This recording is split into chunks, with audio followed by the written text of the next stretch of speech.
High, কেমন আছো বন্ধুরা? আশা করি ভালো আছো। তোমাদের মাঝে নতুন একটি ভিডিও নিয়ে আসলাম। আমাদের অনেক বোনদের আছে, মাদের আছে বিভিন্ন চুল পাকা এবং সমস্যা, কিভাবে হাতে কালি লেগে যায়, কিভাবে কি আমরা নতুন একটা কালি ব্যবহার করতে পারেন চুলের।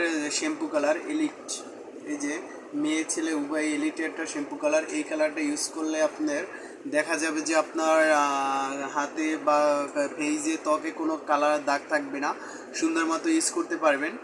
আর যারা এই কালারটা ইউজ করবেন, ছোট অনেকের সময় চুল অনেক যাদের অনেকে কালার লাগার পরে, এটা হলো শ্যাম্পু কালার লাগানোর পরে আপনার দেখা যায় যে চুলটা বেশি দাগ লেগে গেছে, চামড়ায় দাগ লেগেছে, এগুলো আর থাকবে না এই কালারটা, শ্যাম্পু কালারটা ইউজ করলে। আর আপনারা ট্রাই করতে পারেন এই কালারটা, আমি সাজেস্ট করি, আমার হেয়ার স্টাইলে এটা দেওয়া হয়।